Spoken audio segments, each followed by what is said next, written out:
कभी धान का कटोरा कहलाने वाला छत्तीसगढ़ आज अपने ही लोगों के लिए रोजगार का रेगिस्तान बन चुका है। इस मिट्टी ने अनाज दिया, जंगल दिए, खनिज दिए, पर अपने बेटों को काम नहीं दे सकी। गांवों के खेत सूख गए हैं, नहरों में पानी नहीं, और सरकारी योजनाएं बस कागजों में रह गई। हर गांव का बस स्टैंड अब एक दर्द भरा स्टेशन बन गया है, जहां से रोज कोई न कोई अपने सपनों को गठरी में बांधकर परदेस निकल पड़ता है।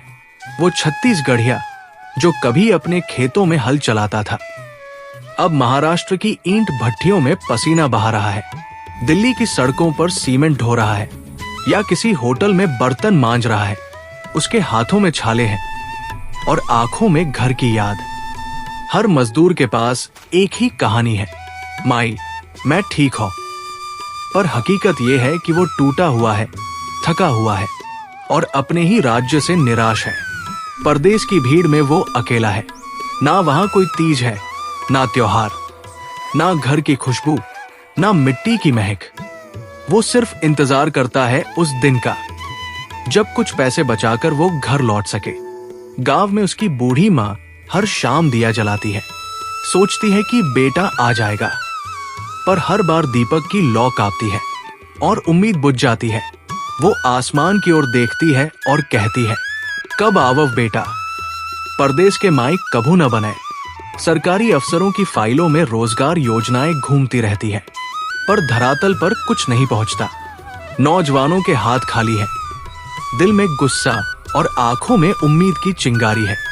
सवाल ये है, क्या दोष उस नौजवान का है जो अपने घर को छोड़ गया, या उस व्यवस्था का जिसने उसे छोड़ने पर मजबूर किया?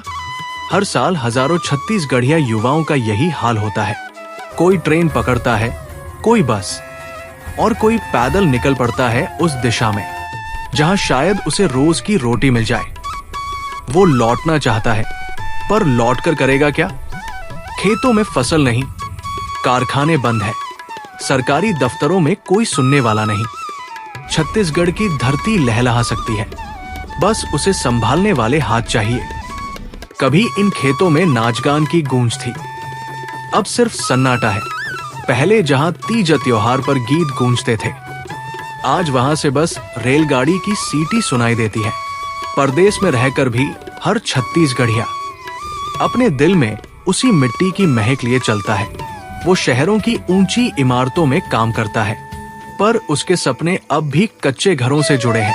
वो अपने राज्य को कोसता नहीं, बस उम्मीद करता है कि एक दिन सरकार उसकी सुनेगी, रोजगार गांव तक आएगा और कोई भी बेटा अपने घर से दूर नहीं जाएगा।